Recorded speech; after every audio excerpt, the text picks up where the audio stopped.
Hello student, new bright coaching classes में आपका स्वागत है। चलिए हम आज बात करने वाले हैं मेंसुरेशन यानी क्षेत्रमिति के बारे में। मेंसुरेशन में हम सबसे पहले वृत्त को लिए हैं और वृत्त को हम इसलिए लिए हैं क्योंकि आगे जो भी आपको फॉर्मूला क्षेत्रमिति में आगे पढ़ना है वो वृत्त के फॉर्मूले पर ही बाकी सब फॉर्मूले बनेंगे और सब फॉर्मूला जो होगा वो वृत्त से संबंधित ही ज्यादातर आएगा। जैसे कि मानकर चलिए कि आपको बेलन पढ़ना होगा तो उसमें भी वृत्त आएगा, शंकु पढ़ना होगा तो उसमें भी वृत्त आएगा, आपको यदि गोला पढ़ना होगा, अर्धगोला पढ़ना होगा तो सभी में वृत्त ही आएगा। मतलब सब में सरफेस एरिया जो होगा, वृत्त जो होगा वो आपका बनेगा। और कुछ हो गया घन हो गया, घनाभ हो गया, आयत हो गया, वर्ग हो गया, ये सब छोड़ करके आपको वृत्त जानना होगा। इसलिए हम सबसे पहले वृत्त को ही लिए हैं। वृत्त में सबसे इम्पोर्टेंट बात जो हमें जानना जरूरी है कि हम बचपन से ही जब भी हम क्षेत्रमिति के बारे में जानते हैं तो एक चीज आता है जो हमें ज्यादा परेशान करता है, वो चीज है पाई। पाई को लेकर के बच्चों में ज्यादा कंफ्यूजन होता है कि पाई होता क्या है, पाई कहाँ से आया, पाई किस लिए आया, उसका मान 22/7 क्यों लिखा जाता है। तो पहले हम पाई के बारे में बात करेंगे, उसको एकदम गहराई से समझेंगे, गहराई तक समझेंगे और उसके बाद जो है वृत्त के क्षेत्रफल और वृत्त के जो परिधि होता है उसके बारे में हम उस फॉर्मूले को प्रूव करेंगे। लेकिन उससे पहले हम जानते हैं पाई के बारे में। पाई के मान को लेकर के बहुत सारे गणितज्ञ हैं या फिजिक्स के जो बड़े विद्वान हैं, आइंस्टीन हो गए या फिर गणितज्ञ जो थे आर्यभट्ट थे, इन सभी में काफी ये रहा, सभी आदमी इस चीज का खोज कर रहे थे। पाई का मान जो 22/7 होता है, इसकी मतलब डिवाइजेशन, इसका विभाजन जो है कंप्यूटर भी नहीं कर पाए। ठीक है ना, पाई के मान का। और पाई का मान जो है एक ग्रीक भाषा है, एक ग्रीक शब्द है। जैसे कि हिंदी में हम जानते हैं कि हिंदी में 52 लेटर होते हैं, अंग्रेजी में 26 लेटर होते हैं। उसी तरह ग्रीक में जो है, ग्रीक में 24 लेटर होता है। जैसे कि आप देख लीजिए अल्फा, बीटा, गामा, पाई, मतलब इस तरह से टेढ़ा मेढ़ा ये सब जो आता है ये 24 लेटर होते हैं जो ग्रीक के हैं। ठीक है, ग्रीक भाषा का है। और उसमें से एक भाषा पाई भी जो है वह ग्रीक के है। ग्रीक के जो भौतिकविद थे और गणितज्ञ भी उनको कहिए, अर्किमिडीज ने सबसे पहले एक पहिया बनाए और वो पहिया जो बनाए वो पूरा गोल नहीं था, कहीं उधर खावड़ था। ठीक है ना, और उस पहिए को लेकर के उन्होंने वृत्त का मान दिए। वृत्त का मान पहले 22/7 नहीं होता था, बाद में उन्होंने 22/7 मतलब लिखे और पाई का मान जो 22/7 या 3.14 के बाद जो भी डिजिट आता है, ठीक है ना, उसको 3.14 तक ही लिए। ठीक है, अब हमको ये जानना जरूरी है पाई में कि सबसे इम्पोर्टेंट चीज है कि पाई जो होता है ये पाई और एक होता है पाई का मान 22/7। इस बात को याद रखिएगा।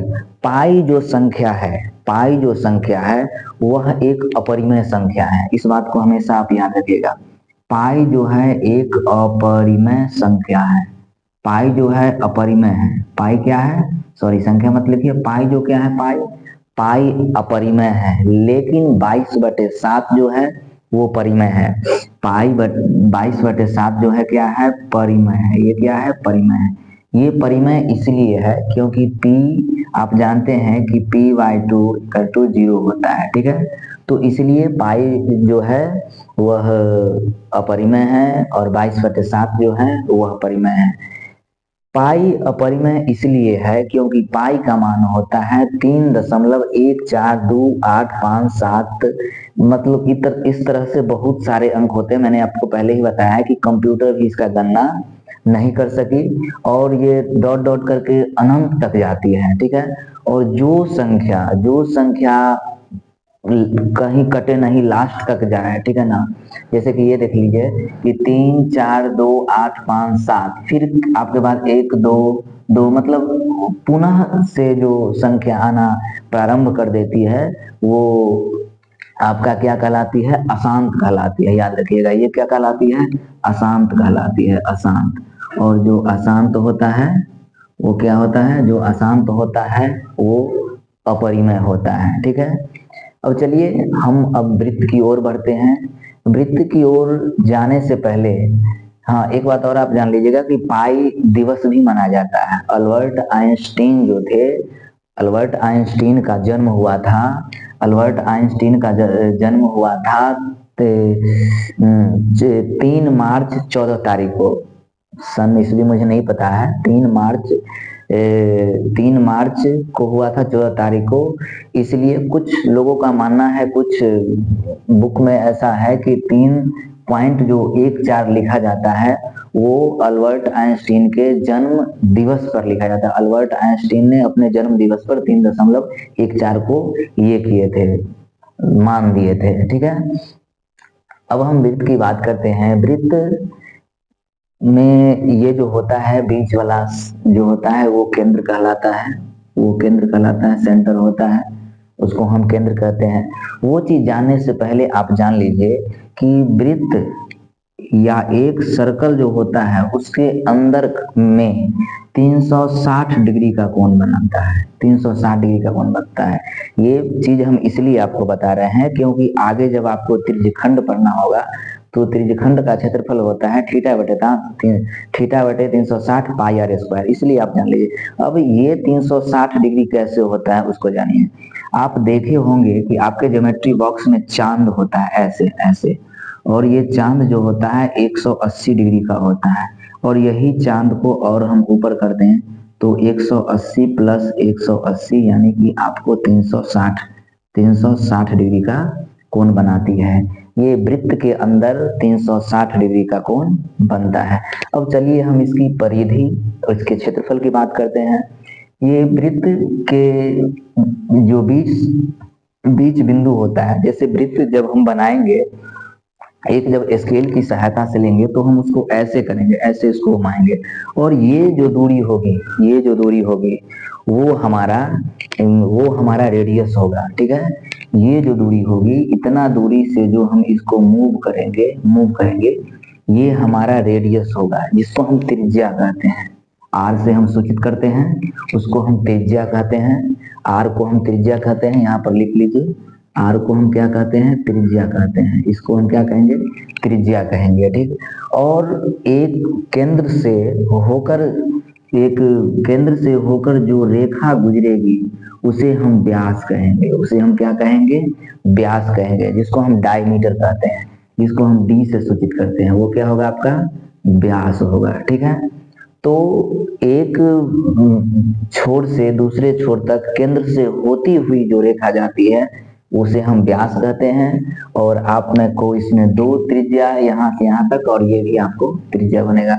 अब बात करते हैं कि वृत्त की परिधि के बारे में। परिधि क्या होता है, परिधि जैसे कि मैंने यहाँ से लिया, यहाँ से यदि इसको ये लिया तो यहाँ से लेते हुए मैंने यहाँ पे लिया, ठीक है, वहां तक हम उसका बाहरी, जैसे कि मानकर चलिए ये वृत्त है, ये क्या है, आपका वृत्ताकार है, गोल आकार का, और इसके बाहरी वाला जो भी है, जैसे कि ये तार है, ये आपका परिधि होगा, ये आपका क्या होगा, परिधि होगा, ठीक है। चलिए हम परिधि के पहले फॉर्मूला को पुट करते हैं, फिर ये चीज हम आपको समझाएंगे।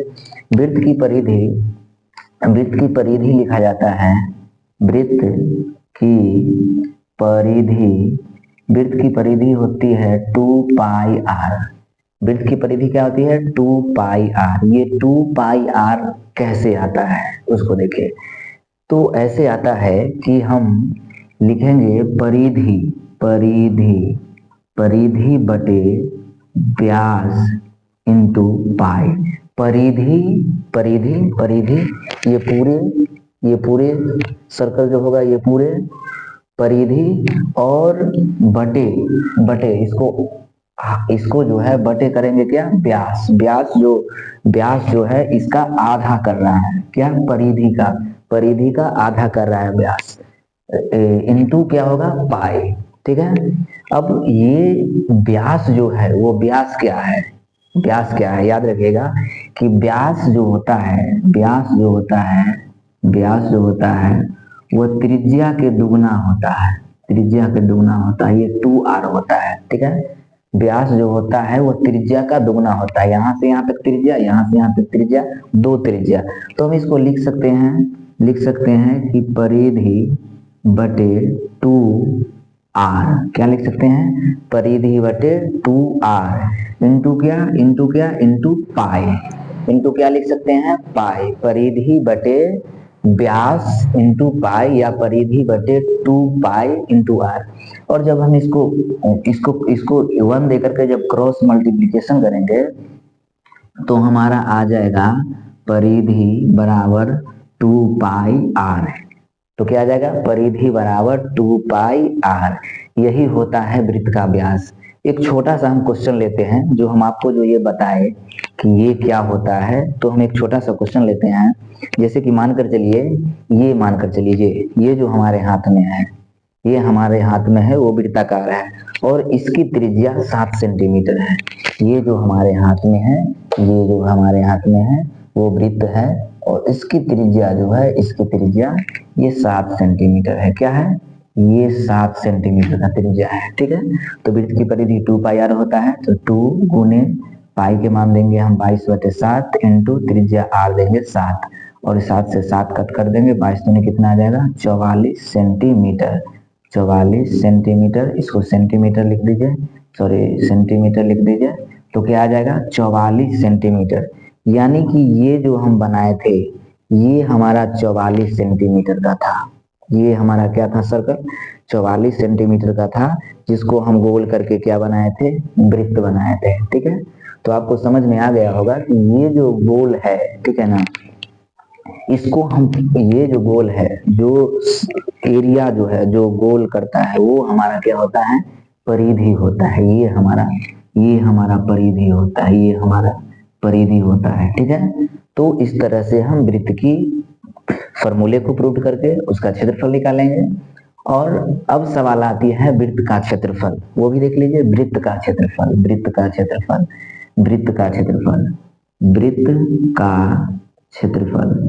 का क्षेत्रफल होता है पाई आर स्क्वायर। क्या होता है, वृत्त का क्षेत्रफल पाई आर स्क्वायर होता है।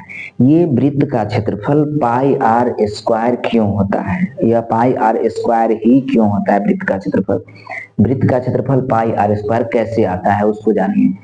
ये वृत्त का क्षेत्रफल पाई आर स्क्वायर इसलिए आता है क्योंकि पाई के बारे में तो मैंने आपको पहले ही बता दिया है, और आर स्क्वायर ये जितना ये जो वृत्त बना हुआ है, उस सब एक छोटे छोटे बिंदु से मिलकर के बना है। ये देखिए, ये छोटे छोटे बिंदु से मिलकर के बना है, एक छोटे छोटे बिंदु से मिलकर बना है।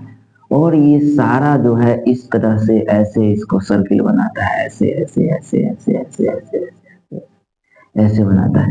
यानी कि इसके अंदर जितना भी जो होता है वो उसका क्षेत्रफल होता है। ठीक है। तो ये जो सर्किल बनाता है, ये सभी त्रिज्या है, आर है। तो इसका ये होता है कि आर इंटू आर, यानी आर गुने आर। ये इधर से भी त्रिज्या, देख लीजिए, इधर से भी त्रिज्या, यानी उसका एरिया लेने के लिए, उसका क्षेत्रफल लेने के लिए हमें डबल त्रिज्या की जरूरत पड़ती है।